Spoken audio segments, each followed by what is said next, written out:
हाँ बच्चों, तो हम कल पढ़ रहे थे, अभी तक नंबर सिस्टम वगैरह के बारे में बेसिक मैथ में पढ़े थे।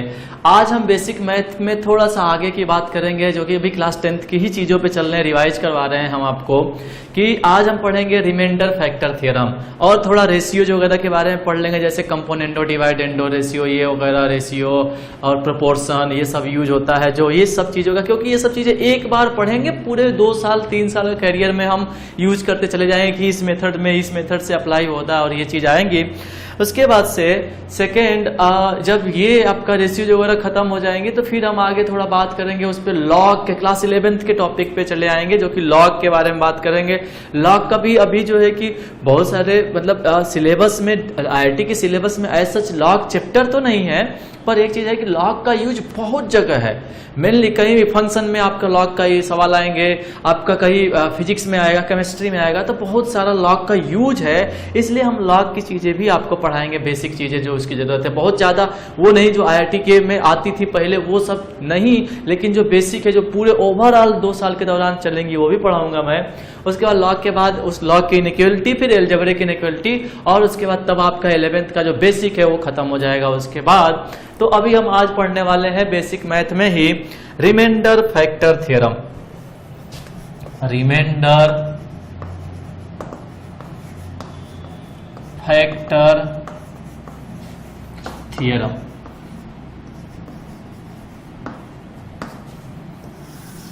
याद रखेंगे कि इसकी क्या बात है।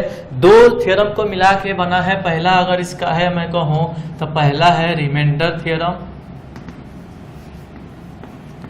रिमाइंडर थ्योरम आपकी वो थ्योरम होती है, इसके जरा सा याद करो कि आपका एक चीज रिमाइंडर थ्योरम जैसे लाइक ऐसे मैं कहूं कि px कोई एक पॉलिनोमियल है, अगर px is divided by, px कोई भी एक पॉलिनोमियल है, इज डिवाइडेड बाई कोई मान लो कि x माइनस a से डिवाइड किया जाता है, देन रिमाइंडर थ्योरम ये कहती है कि देन आपका रिमाइंडर हो जाएगा, reminder is equal to p of a। Direct ये a वाली वैल्यू उठा कर रखते हो इसमें, वही आपकी उसकी रिमाइंडर हो जाएगी। यहाँ पे मैं थोड़ा सा एक वर्ड लिख देता हूँ, if px is divided by x minus 1 then reminder हो जाएगा p ऑफ a, यानी सीधे ये वैल्यू उठा के x इक्वल टू a उठा के इसमें रख देंगे तो वो हो जाएगा इसका रिमाइंडर। फिर सेकेंड, तो फैक्टर थ्योरम क्या कहता है? फैक्टर थ्योरम क्या कहता है? फैक्टर थ्योरम कहता है आपका ये कि अगर, इस बार देखो बिल्कुल ऐसी ही अपोजिट है कि अगर if p of a is equal to 0 then x minus a is factor of px। मगर मतलब ये हुआ कि अगर हमने जो ये p ऑफ a निकाला है रिमाइंडर, अगर वो 0 हो जाए तो हम कहेंगे कि x माइनस a इसका फैक्टर होगा। लाइक अगर मैं एग्जांपल की बात करूं आपके सामने, जैसे मैं थोड़ा सा एक चीज आपको दिखा दूं, एक चीज और आपको याद रखनी चाहिए ये चीज कि कैसे याद, क्या आपको बचपन से ये बात करते आए होंगे। जैसे मान लो कि मैंने कहा कि 20 को आप 4 से डिवाइड करो, 20 को 4 से डिवाइड करो तो आप लिखते हो कि ये आया आपका, 4 से डिवाइड करेंगे तो 5 आएगा, और इसमें ये कोसेंट 5 आएगा और रिमाइंडर आपका 2 आएगा। तो मान लो कि हम कहें कि हमने 20 को 4 से डिवाइड किया है तो 5, आपको 20 को मैं 4 से नहीं, 20 को मान लो कि मैं 3 से डिवाइड करता हूं, तो 3 से डिवाइड करेंगे तो 6 टाइम जाएगा, तो 6 इंटू 3 और रिमाइंडर कितना आ जाएगा +2। तो ये पूरा लिखने का तरीका है जिसमें इसको हम बोलते हैं कि ये आपका डिवाइडेंड है, ये आपका डिवाइडेंड है, और ये आपका 6 कोसेंट है।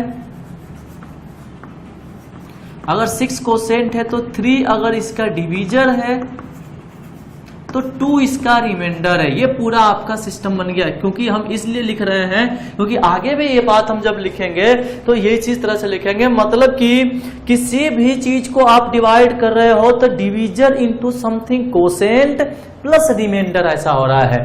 कोई भी नंबर डिवाइड होगी तो कोसेंट इंटू ये आपका divisor into something quotient plus reminder. मतलब कि अगर आपसे कहा जाए कि एक px ये आपका पोलिनोमियल है, एग्जांपल ले रहा हूं मैं कि अगर px कोई एक पोलिनोमियल है,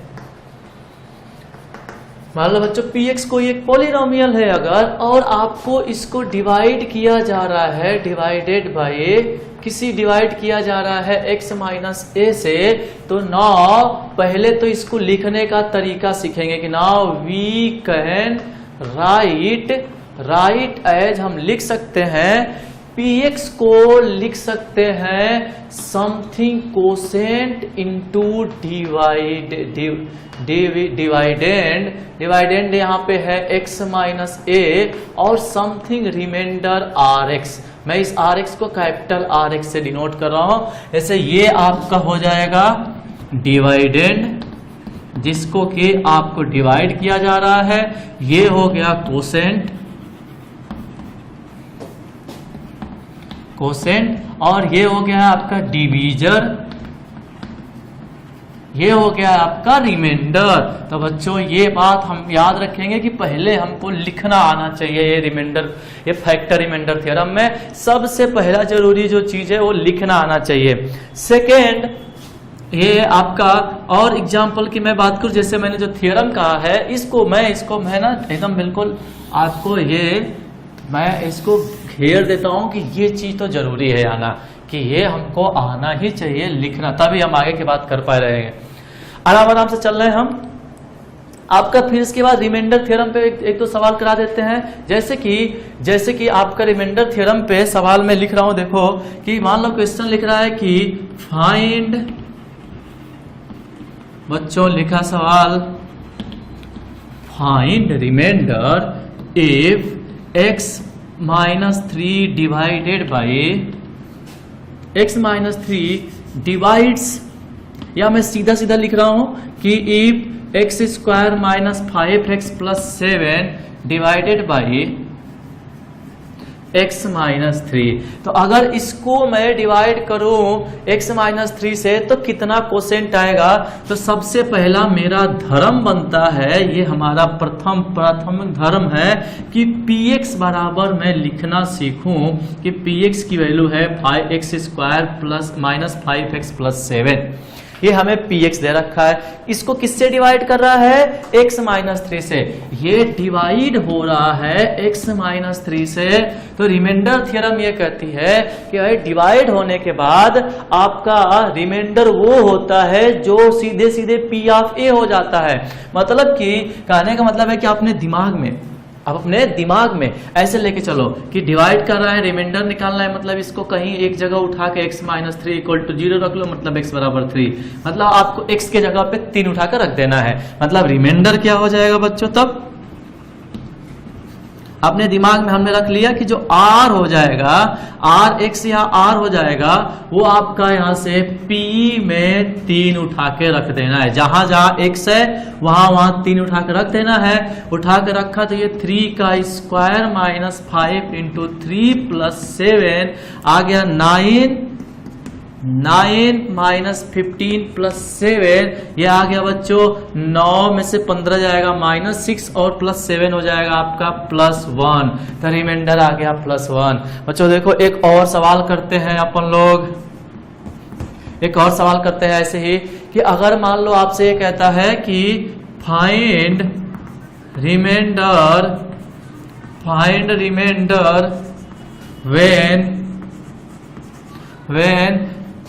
px, इस बार मैंने px ही लिख दिया, x की पावर 4 माइनस 3x प्लस 1। अगर इसको डिवाइड किया जाए डिवाइडेड बाई x प्लस 1, तो देखो बच्चों इस बार x प्लस 1 से डिवाइड किया जा रहा है, तो इस पूरे को हम क्या करेंगे? 0 रख देंगे कि x प्लस 1 बराबर 0, मतलब x बराबर यहां से क्या आ गया? x बराबर माइनस 1 आ गया। तो रिमाइंडर क्या हो जाएगा? डायरेक्ट बताओ, रिमाइंडर क्या हो जाएगा मेरे बच्चों? ये हो जाएगा आपका r बराबर p, आप सीधे 1 रख देंगे। क्या रख देंगे, ध्यान से देखो, p बराबर सीधे x बराबर -1 रख देंगे। जहां जहां x है इसका मतलब होता है जहां जहां x है वहां वहां हमें -1 रखना है। हमने -1 रखा तो ये हो जाएगा -1 का पावर 4 -3 इंटू -1 प्लस 1, और आपको इतना गुना भाग आता होगा कि -1 का स्क्वायर -1 की power 4 1 minus plus 3 plus 1, overall answer हो गया 5, मतलब रिमाइंडर आपका आ गया 5। ये तो अभी हम रिमाइंडर निकाल रहे हैं। अब थोड़ा सा फैक्टर थ्योरम पे सवाल, एक दो सवाल करेंगे। देखो फैक्टर थ्योरम का यूज कैसे है, और इस फैक्टर थ्योरम पे निकाल के फिर दोनों थ्योरम को कंबाइन कर देंगे। किसको, रिमाइंडर और फैक्टर थ्योरम को कंबाइन कर देंगे। रिमाइंडर फैक्टर थ्योरम को कंबाइन कर देंगे तो वही हो जाएगा रिमाइंडर फैक्टर थ्योरम, और वही वो कंबाइन करने का यही वाला जो फंडा है वही एक कंबाइन किया जा रहा है, तो हम ध्यान रखेंगे। चलो नेक्स्ट पे हम बात करते हैं, फैक्टर थ्योरम पे सवाल करते हैं। अब हम बात करते हैं फैक्टर थ्योरम पे। फैक्टर हमने रिमाइंडर थ्योरम का सवाल लिख लिया, कुछ फैक्टर थ्योरम के सवाल लेके फिर मैं सबको समराइज करता हूं। देखो कैसे, मान लो क्वेश्चन आपके सामने आ जाए कि ये कि चेक x माइनस 3 इज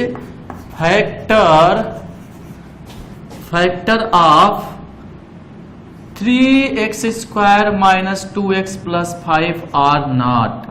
ये इसका फैक्टर है या नहीं, तो क्या करेंगे अपन लोग, सबसे पहला काम लिखना सीखेंगे। देखो ये है p ऑफ x बराबर 3x स्क्वायर बच्चों माइनस 2x प्लस 5 हमने लिखा।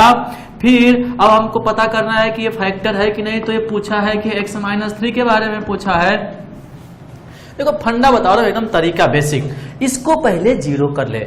जीरो करने के बाद हमको पता चला यहां से x बराबर 3 पता चल गया, तो हम यहाँ पे x बराबर रख देंगे 3। रखते ही p आप 3 निकला, क्या 3 इंटू 3 का स्क्वायर माइनस 2 इंटू 3 प्लस 5। जैसे ही हम इसको थोड़ा सा सॉल्व किए तो ये 9 में 3 मल्टीप्लाई हुआ 27, माइनस 3 में 2 मल्टीप्लाई हुआ 6 प्लस 5। और हम देखें इसको सॉल्व करें तो 27 में से 6 जाएगा, 21 बचेगा, 21 में 5 जोड़ेंगे तो 26 हो जाएगा। ओवरऑल ये आ गया 26। अब ये आप देखो तो 26 हो गया, तो P ऑफ 3 की वैल्यू 26। क्या ये बोला था फैक्टर थ्योरम कि अगर P ऑफ A 0 होता है तब ये इसका फैक्टर होगा। P ऑफ A 0 नहीं हुआ, नॉट इक्वल टू 0, तो लिखेंगे देयरफॉर, यहाँ पे लिखेंगे कि x minus 3 is not factor of, आपका कितना लिखा है 3x square minus 2x plus 5, ये फैक्टर नहीं है। अच्छा अगर फैक्टर नहीं है तो अभी हमने लिखा है कि px के जगह पे हम इसको लिख रहे हैं, इसको बराबर हमने px लिखा हुआ है। जरा इसका मैं एक स्टेप बस थोड़ा सा एक स्टेप आगे कर रहा हूँ, इसको समझने जानने की चीज है बच्चों आपके लिए, कि इसको थोड़ा सा आगे किया हमने कि ये आया है 3x square minus 2x plus 5, px आया। हम किससे डिवाइड कर रहे हैं इसको, x माइनस 3 से डिवाइड कर रहे हैं। किससे डिवाइड कर रहे हैं, x माइनस 3 से। तो मैंने क्या कहा अभी थोड़ी देर पहले कि हमको इस इक्वेशन पॉलिनोमियल को लिखना आना चाहिए, कठिन नहीं है। देखो कितना सही तरीके से अपन लिखेंगे कि भाई देखो क्या लिखा अभी हमने थोड़ी देर पहले कि px इज इक्वल टू, हमने लिखा कुछ कोसेंट, ये qx का मतलब कोसेंट इंटू डिवीजर का मतलब x माइनस 3 प्लस रिमाइंडर, यहाँ पे आपका रिमाइंडर है p ऑफ 3। देखो इसी चीज को एक और तरीके से p ऑफ 3 की वैल्यू अपने पास 26 आई हुई है, तो फिर से दोबारा मैं लिख रहा हूं कि भाई यही px जो है इसकी वैल्यू, मैं बार बार आपको यहाँ पे फोर्स कर रहा हूं, यही बात है कि इसी तरह से अपन लोग लिखेंगे कि ये qx इंटू x माइनस 3 और p ऑफ 3 की वैल्यू सवाल की तरफ से मिला है अपने को 26। ये हमने पूरा लिख दिया। ये आपका लिखने का तरीका हो गया, px को रिप्रेजेंट करने का तरीका हो गया। क्यों रिप्रेजेंट कर रहे हैं वो थोड़ी देर बाद आपको पता चलेगा, लेकिन अपन रिप्रेजेंट करते साथ साथ चलेंगे। बोलो मेरे साथ साथ साथ ऐसे रहेगा। अब आते हैं एक और एग्जाम्पल की तरफ। एग्जाम्पल आपका है कि चेक, फिर से मैं वही बोल रहा हूं कि चेक आपका ये कह रहा है कि check 2x plus 2x plus 3 is factor of आपका सवाल दे रखा है px is equal to x square minus 3x plus 4 or not, ये इसका है कि नहीं? तो बोलो बच्चों जरा सा आप इसको सॉल्व करो, मैं वेट कर रहा हूं। इसको सॉल्व करके बताओ कि कितना आ रहा है इसका फैक्टर, मैं बस आपके लिए वेट कर रहा हूं। तो आपने इसको सॉल्व किया होगा। मैं वेट करने का मतलब ये नहीं है कि मैं वेट कर रहा हूं, आप वीडियो रोक के आप इसको बना सकते हो, बाकी जो लोग कर रहे हो जल्दी से करके हमें बता दें। तो ये आपका इसको सॉल्यूशन देखो मैं करने जा रहा हूं कि अगर बोला है कि ये इसका फैक्टर है कि नहीं, तो सबसे पहले हम इसको जीरो करेंगे अपने मन में। आप चूंकि अपने मन के बजाय मैं यहाँ पे लिख दे रहा हूं कि इसको जीरो किया तो x बराबर आया -3/2, तो हम यहाँ पे रखेंगे कि हम निकालने वाले हैं -3/2। निकालते ही निकाल के मुझे बता दो कितना आ रहा है -3/2, निकालो तो बच्चों।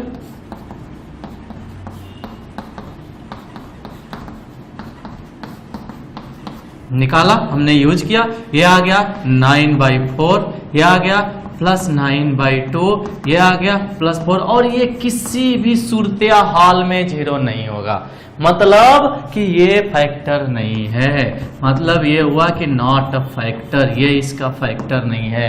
तो जरा मैं आपको नेक्स्ट क्वेश्चन पे दिखाता हूं कि कैसे इसका, और भी थोड़ा सा 1-2 सवाल ले लेते हैं फटाफट की कैसे ये चीजें आपकी फैक्टर होंगी और कब नहीं होंगी। देखो मान लो कि एक और क्वेश्चन मैं आपके सामने रख देता हूं, एक और क्वेश्चन ऐसे मान लो मैंने ले लिया, आपको इस बार है कि so that x - 2 is factor of x square -3x +2, इसका ये फैक्टर है। फिर से क्या करेंगे बच्चों, फिर से लिखेंगे। लिखने का तरीका कि भाई हमारे लिए आज के दिन में px बराबर है x स्क्वायर -3x +2, और हमें चेक करना है x - 2 का, किसका चेक करना है? x - 2 का। तो इसको हम बराबर 0 करके x बराबर 2 देख लिए, तो p(2) रिमाइंडर निकाल रहे हैं, या हम तो एक्चुअल में कर रहे हैं कि रिमाइंडर। ये वही बात है कि जिस दिन जैसे मान लो आप 20 को 4 से डिवाइड करो, रिमाइंडर 0 आ गया, आप कहेंगे कि पूरी तरह से डिवाइड हो गया, मतलब वो उसका एक फैक्टर हो गया। डिवाइड नहीं होता है तो हम बोलते हैं इसका फैक्टर नहीं है, ये इसका फैक्टर नहीं है। तो वही आप रिमाइंडर निकाल रहे हैं, p(2) निकाल रहे हैं, ये आया आपका 2 का स्क्वायर -3 × 2 + 2। 2 का स्क्वायर दुनिया वाले हमेशा बोलते हैं 4, और आप भी बोलेंगे शायद 4, और ये +2 आ गया 0। क्या बात है, वाह शाबाश, ये आया p(2) = 0। मतलब क्या हो गया कि this is the factor. Yes, proof हो गया, दिस इज द फैक्टर। बस यही तो प्रूफ करना था, प्रूफ हो गया। अच्छा लिखेंगे कैसे? राइट कैसे लिखेंगे? तो लिखेंगे px बराबर होता है qx, कोई एक कोसेंट क्या है नहीं पता, बार बार मैं बोल रहा हूं क्या है अपने को नहीं मालूम, मतलब भी नहीं है अपने को कि क्या आने वाला है, कोई मतलब नहीं है। ये पता है कुछ कोसेंट आएगा, प्लस इंटू कोसेंट इंटू किससे डिवाइड किया जा रहा है?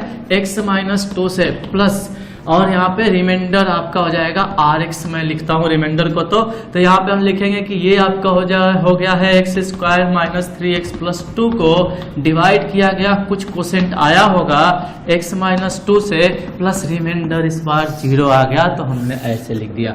मतलब बच्चों बात समझ में आ गई। अब आपका ये रहा रिमाइंडर फैक्टर थ्योरम, मतलब ये रहा रिमाइंडर और फैक्टर। तो रिमाइंडर थ्योरम अलग, फैक्टर थ्योरम अलग, रिमाइंडर हम निकाल रहे हैं, फैक्टर निकाल ले रहे हैं। अब थोड़ा सा हम दोनों को कंबाइन करके सवाल कैसे करते हैं। देखो ये कंबाइन ये करने का तरीका है कि देखो यहाँ पे हम क्या लिख दिए कि यहाँ पे रिमाइंडर फैक्टर सब पता चल गया कि ये देखो फैक्टर हो गया, रिमाइंडर 0 आ गया, तो रिमाइंडर नॉन 0 होगा तो फैक्टर नहीं होगा। तो ये कंबाइन करके लिखना है, रिमाइंडर फैक्टर थ्योरम है। अब जरा सा आगे हम बात करने वाले हैं कि क्या आएगा। तो अब जरा हम सवाल करते हैं रिमाइंडर फैक्टर थ्योरम पे। देखो कैसा सवाल होगा रिमाइंडर फैक्टर थ्योरम पे। सवाल जैसे मान लो, सवाल पे आने से पहले मैं कुछ और इंपॉर्टेंट बातें आपको बताता हूँ कि क्या चीजें रहती है, कितनी इंपॉर्टेंट होती है। देखो पहली बात है कि अगर आप कभी भी देखो मान लो कि कोई एक डिवीजन है, डिवीजन मतलब समझ रहे हो ना कि ये px बराबर लिखा जा रहा है qx इंटू यहाँ पे कुछ आपका ये x - a plus a rx लिखा गया है, तो यहीं पे ये आपका इसमें डिवाइड किया जा रहा है। इसी को मैं बोल रहा हूँ कि ये डिवाइडेंड है, और इसको मैं बोल रहा हूँ कि यही आपका कोसेंट है। ये आपका कोसेंट है और इसको यही आपका डिवीजर है। तो अब देखो खास बात जिस पे हमें ध्यान देना चाहिए, मैं दिखा भी सकता हूं आपको, या आप आपका लॉन्ग टर्म डिवीजन से कभी आपने बनाया होगा घर पे, या पहले क्लास 9, 10th में बनाया होगा, तो आपको याद होगा कि रिमाइंडर वगैरह कैसे सब निकालते हैं लॉन्ग टर्म डिवीजन से। तो बस मुझे एक चीज यहाँ पे आपको ऐड करना है कि अगर इफ, देखो अगर इफ डिवीजर, डिग्री तो जानते होगे थोड़ा बहुत कि, या ऐसे मैं कहूं कि इफ डिवीजर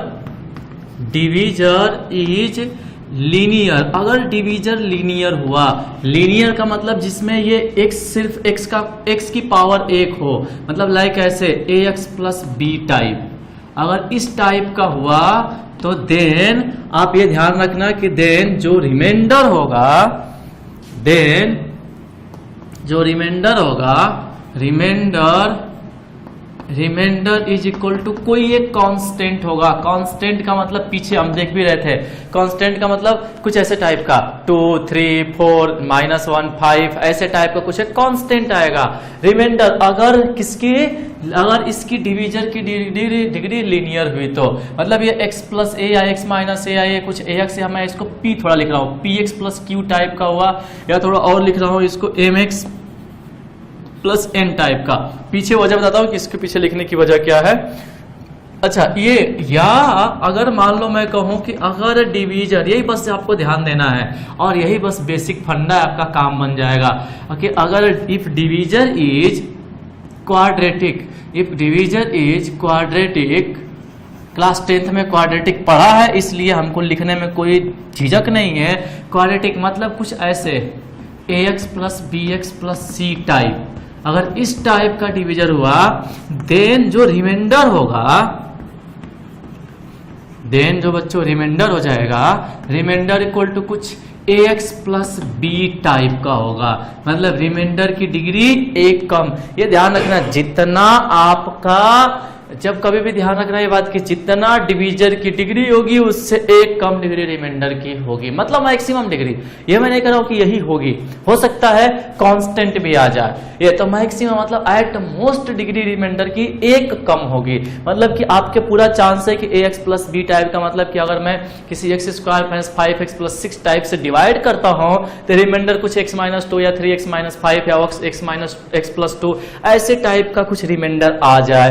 तो हमेशा ध्यान रखना कि अगर डिवीजर की डिग्री 2 है तो रिमाइंडर मैक्सिमम डिग्री 1 हो सकता है, और मैक्सिमम 1 डिग्री को लिखने का तरीका होता है ax प्लस b, ध्यान रहे बच्चों। अच्छा नेक्स्ट थर्ड, अगर ऐसी आप आपके समझ में आ चुका हो कि मैं क्या लिखने वाला हूं, if divisor is cubic, cubic का मतलब होता है बच्चों क्लास 10th में पढ़ा होगा कि जिसकी डिग्री 3 हो, जिसकी डिग्री 3 हो। देखो ये डिग्री 3 है, देखो ये मतलब x की पावर मैक्सिमम 3 टाइप का हो, जरूरी नहीं कि वो सारे टर्म आए हों, लेकिन ऐसे मैक्सिमम पावर 3 हो, देन जो आपका, देन जो रिमाइंडर हो जाएगा बच्चों Rx जो हो जाएगा वो हो जाएगा आपका, इसकी डिग्री 2 हो जाएगी तो ये क्वाड्रेटिक हो जाएगा। देखो ये क्वाड्रेटिक कुछ ax square plus bx plus c type का हो जाएगा। तो बिल्कुल बेसिक फंडा है, एकदम याद रखना, इसी पे सवाल मैक्सिमम बनते हैं, एकदम बिल्कुल बेसिक फंडा है ये कि अगर आपका किसके ऊपर हमारी नजर कहाँ जानी चाहिए, तो तुरंत डिवीजर के ऊपर कि डिवीजर कितने का कह रहा है। अगर डिवीजर 1 डिग्री का बोला है, लीनियर बोला है, तो उसका रिमाइंडर कांस्टेंट आएगा। अगर डिवीजर 1 से ज्यादा डिग्री, 2 डिग्री का बोला है तो रिमाइंडर लीनियर आएगा, मतलब 1 से 2 आएगा, ax प्लस b टाइप आएगा। और अगर क्यूबिक है तो reminder ax square plus bx plus c type आएगा। ठीक है, अब जैसे मान लो मैं सवाल लेता हूं, जैसे मैं एक सवाल लेता हूं कि क्या सवाल में कहना चाहता है, और बेसिकली इसी वाले चीज को हम याद रखेंगे। सवाल आपका ये कहना चाहता है, देखो सवाल ध्यान से समझेंगे कि सवाल क्या कह रहा है कि इफ अ पोलिनोमियल px, सवाल मेरे साथ साथ लिखते रहो, polynomial px is divided by x minus 1 is divided by x minus 1, then remainder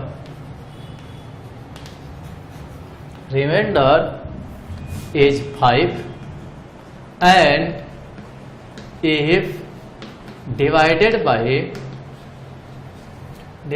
by x plus 2, then इस केस में इसका रिमाइंडर दे रखा है आपका, reminder is -1, reminder is -1, then आपसे पूछ रहा है कि फाइंड रिमाइंडर। सवाल देखो क्या बोल रहा है, देन फाइंड रिमाइंडर व्हेन, बहुत सारे बच्चों को आ भी रहा होगा, क्लास 10th में पढ़ा भी होगा। Then find reminder when divided by, same चीज को डिवाइड कर रहा है, डिवाइडेड बाय देखो x minus 1 into x plus 2, मतलब इन दोनों के मल्टीपल से डिवाइड कर रहेगा तो कितना रिमाइंडर आएगा वो हमको बताना है। ठीक है, कितना रिमाइंडर आएगा यही बात अपने को बतानी है बच्चों। तो देखो एकदम सिंपल सा सवाल है, इसको अपन लोग करेंगे एकदम बिल्कुल कॉन्सेप्ट, बेसिक कॉन्सेप्ट वाइज करेंगे। जिसको बनाना है वो तुरंत यहीं कहीं वीडियो रोक के चाहे तो बना सकता है, कोई दिक्कत नहीं है। अब देखो क्या है बच्चों कि बोला है कि पॉलिनोमियल px है, क्या पॉलिनोमियल है, px है। बोला है कि जब इसको जिस दिन हमने x माइनस 1 से डिवाइड किया तो हमको रिमाइंडर क्या दे दिया, देखो सवाल में 5। सवाल को पहले हिंदी में मतलब समझ लेते हैं, हिंदी में मतलब समझना जरूरी है। डिवाइडेड बाई x प्लस 2, जिस दिन x प्लस 2 से भागा किया गया, डिवाइड किया गया तो क्या रिमाइंडर दे दिया, -1। तो कह रहा है कि किसी दिन दोनों को मल्टीप्लाई करके डिवाइड किया गया, x माइनस 1 एक्स प्लस 2, तो आप रिमाइंडर बता दो। 2 सवाल ने दे दिया, एक हमसे पूछ लिया, कितना शानदार है, मतलब मिला जुला काम हो रहा है यहाँ पे। तो बताओ px को डिवाइड किया गया, तो सबसे पहले हमने क्या कहा कि लिखने का तरीका आना चाहिए, राइटिंग आना चाहिए कि कैसे लिखते हैं, लिखने का तरीका आना चाहिए। तो देखो क्या है, px को डिवाइड किया गया किससे, x माइनस 1 से, तो मैंने कहा कोई एक रिमाइंडर आया होगा qx। तो देखो मैं थोड़ी देर के, देखो मैं लिख रहा हूं ऐसे ही, और ध्यान से मेरे चीज को देखते रहोगे तो बीच में मैं यहाँ पे कुछ चेंज करूंगा। अभी x माइनस 1 और प्लस रिमाइंडर यहाँ पे आता है, मैंने कहा पे कि यहाँ पे रिमाइंडर आपका कुछ rx आता है, यही अपने लिखने का तरीका है। तो देखो सवाल में मैं अब एक्चुअल में लिख रहा हूं कि px को डिवाइड किया तो ये q, मैंने कहा q1x, नाम ही है भाई, q1 q2 सब नाम है। तो q1x एक कोसेंट है, x माइनस ये है, और रिमाइंडर कितना है इसका, तो रिमाइंडर है 5। मतलब आप ऐसे भी कह सकते हैं बच्चों कि ये जो 5 है वो गिवन क्या है, देखो मैं यहाँ पे लिख रहा हूं गिवन क्या है, इसको देख के गिवन है कि P ऑफ 1 की वैल्यू, ध्यान से देखो तो मेरे बच्चों, जिस दिन मैंने क्या कहा कि px को x माइनस 1 से डिवाइड करेंगे तो रिमाइंडर, सवाल में कितना होता है रिमाइंडर, थ्योरम से क्या होता है रिमाइंडर, तो P ऑफ 1 होता है, x इक्वल टू 1 उठा के P में पुट कर देंगे, रिमाइंडर कितना होता है, P ऑफ 1। और यहाँ पे तो वही P ऑफ 1, हमारे लिए तो P ऑफ 1 हुआ, लेकिन सवाल अपनी तरफ से बोला है कि P ऑफ 1 की वैल्यू 5 है। बोलो इतनी बात समझ में आ गई। फिर से मैं एक बार बोल रहा हूं, ध्यान से सुन लो कि px को x माइनस 1 से डिवाइड करेंगे तो रिमाइंडर थ्योरम से जो हमने पढ़ा स्टार्टिंग में, वो आपका रिमाइंडर थ्योरम से कहता है कि px की जब px को डिवाइड करेंगे x माइनस 1 से तो रिमाइंडर आएगा p ऑफ 1। कितना रिमाइंडर आएगा, p ऑफ 1। और सवाल कह रहा है कि हमने डिवाइड करके हमने देखा है तो 5 आया हुआ है, मतलब सवाल अपनी तरफ से p ऑफ 1 की वैल्यू 5 दे दिया। बिल्कुल क्लियर कट आपके पास रहे। दूसरा, जब इसी px को दूसरे x प्लस 2 से डिवाइड किया तो उस केस में कुछ अलग कोसेंट हो सकता है भाई, जरूरी तो नहीं है कि एक ही कोसेंट होगा, इसीलिए ये q को मैंने यहाँ पे q1 और q2 टाइप का लिख रहा हूं, qx। और कह रहा है कि रिमाइंडर आपका कुछ है, रिमाइंडर कितना है, देखो यहाँ पे -1, तो रिमाइंडर आया -1। बट ये तो सवाल की तरफ से है, हम रिमाइंडर थ्योरम से क्या जानते हैं कि जब x प्लस 2 से डिवाइड करेगा तो रिमाइंडर कितना होगा हमारे लिए, रिमाइंडर थ्योरम से तो x प्लस 2 को 0 किया, x बराबर कितना दिया, -2। तो ये हो जाएगा आपका p ऑफ -2 और इसकी वैल्यू है -1। कितना आया है? सवाल में दिया है पी ऑफ -2 की वैल्यू -1। ये दोनों चीज बहुत इंपॉर्टेंट है, क्योंकि ये सवाल का असली यही आपका मूल है, जड़ है। इन्हीं से हम सवाल आगे बात करेंगे, प्रोसीड करेंगे। यही चीज है जो है, इसी के लिए मैं बार बार वहां पे फोकस करके आपको लिख दे चुका हूं, अंडरलाइन करके। ठीक है, अब क्या कह रहा है नेक्स्ट जो सवाल में तीसरी बात लिखा है, देखो तीसरी बात क्या लिखा है कि भाई रिमाइंडर बताना है। हम बताएंगे रिमाइंडर, चिंता ना करें, बताएंगे रिमाइंडर। आप अपने मन से कहें कि भाई बताएंगे रिमाइंडर कि कितने से डिवाइड होगा, x -1 और x+2 से। तो फिर से लिखने का तरीका कैसे लिखेंगे? इसको लिखने का तरीका हो जाएगा आपका कि इसी px को डिवाइड किया जा रहा है x -1 इंटू x+2 से। अच्छा, तो कोसेंट कुछ अलग आएगा, Q3 इंटू x आएगा, और रिमाइंडर इस बार नहीं पता तो हमने कहा Rx हो जाएगा। ठीक है, रिमाइंडर नहीं पता तो हमने कहा Rx हो जाएगा। तो जब Rx हो जाएगा तो एक बात देखें कि अब एक चीज है कि सवाल में इस बार Rx हमसे पूछ रहा है। अब एक एक चीज मैं बात बताता हूं, जो इधर पीछे में इतना लिखा हूं ये और ये देखो, जब हमने पहली बार 1 डिग्री से डिवाइड किया, देखो ये लीनियर से डिवाइड किया तो रिमाइंडर कांस्टेंट आया है, यहाँ पे लीनियर से डिवाइड किया तो रिमाइंडर कांस्टेंट आया है। यहाँ पे अब जरा देखो तो डिवीजर की डिग्री क्या है भाई, डिवीजर की डिग्री क्या है जरा हमको देख के बताओ तो। x -1 इंटू x+2 मल्टीप्लाई किया जाए x -1 इंटू x+2। अगर मल्टीप्लाई करेंगे इसमें तो x में x को मल्टीप्लाई करेंगे तो x² यानी डिग्री 2 आ गई। मतलब ये आपकी डिग्री इसकी, या हम ऐसे कहें कि ये क्वाड्रेटिक हो गया। ये डिवीजर जो है, डिवीजर इज क्वाड्रेटिक, और डिवीजर क्वाड्रेटिक हो गया, क्वाड्रेटिक हो गया, देन रिमाइंडर क्या हो जाएगा इसके लिए? Rx कितना हो जाएगा बच्चों? ये हमारे लिए ax+b हो जाएगा। मतलब जो रिमाइंडर हो गया यहां से, मतलब अब इसको नाउ हम कैसे लिख सकते हैं इस चीज को कि ये px बराबर हो गया Q3x into x -1 into x-2 plus ये हम लिख दिए अब ax+b। ये देखो, ये फाइनली इतना हमने लिख दिया। अभी सवाल बना नहीं है, अभी मैं आराम से चल रहा हूँ, टाइम ले रहा हूँ, चिंता बिल्कुल मत करना, जानबूझ के यहाँ पे मैं टाइम ले रहा हूँ ताकि समझ में आ जाए आपको। अब जरा देखो तो ये आपका आ चुका है। अब आपके यूज के लिए कितनी चीजें हैं यहाँ पे, जरा देखो यूज के लिए कितनी चीजें हैं यहाँ पे। एक बात अपने पास है, एक चीज है अपने पास कि P(1) = 5 और P(-2) = -1। मतलब x के जगह पे 1 रखो, पहली वाले इक्वेशन का यूज करने वाला हूं मैं। अब इसका यूज करने वाला हूं। x के जगह पे क्या रखूंगा मैं, ध्यान से देखो, x के जगह पे 1, तो यहाँ पे x के जगह पे मैं 1 रखने जा रहा हूं। देखो तो बच्चों, x के जगह पे मैंने रखा 1, मतलब P(1) निकाला, क्या हो गया Q3 1 into 1 -1 into 1 -2 plus a into 1 plus b। जरा एक लाइन और सॉल्व करते हैं। P(1) की वैल्यू सवाल की तरफ से कितना दे रखा है, 5। P(1) सवाल की तरफ से कितना दे रखा है, 5। अब चलिए देखो, 1 में से 1 निकला, Q3 1 into 0 into -1 plus a plus b। जरा देखो तो ये पूरा 0 लपेट लिया, सबको खत्म कर दिया, 0 कर दिया। तो क्या आ गया अपने पास कि 5 = a प्लस b। एक इक्वेशन आया a और b में।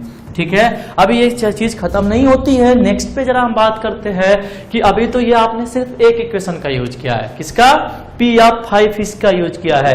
अभी तो दूसरा वाला बचा ही है, उसका भी यूज करेंगे। ठीक है, जरा दूसरा वाला यूज करते हैं। इधर जरा देखते हैं, इधर यूज करते हैं अपन लोग। तो ये हो जाएगा यहाँ पे, देखो बच्चों, ये हो जाएगा जब सेकेंड वाली चीज यूज करने जा रहे हैं कि P(-2) बराबर P(-2) बराबर -1 है। मतलब एक जगह और गिवन था P(-2) बराबर -1, मतलब हर एक x के जगह पे -2 रखा, तो यहाँ पे हमने P(-2) रखा। Q3 -2, ये देखो वहां पे आया 2 -2 -1, फिर ये -2 + 2, और सॉरी यहाँ पे तो ये गड़बड़ हो चुका है, यहाँ पे प्लस है बच्चों, यहाँ दिखाओ, यहाँ प्लस है, यहाँ बच्चों यहाँ पे गलती से लिखा गया है प्लस है, ये आपका प्लस है, ये गलत लिखा दिया गया है लिखने में भाई, टाइपिंग मिस्टेक, मतलब ये एरर है, ये यहाँ पे x+2 दे रखा है तो x+2 है, तो ये x+2, तो यहाँ पे ये -2+2, यहाँ पे भी आपका ये 3 हो जाएगा तब, तो ये आपका -2+2 हो गया plus a into -2 plus b, तो ये क्या हो जाएगा p ऑफ -2, ये आपका हो गया।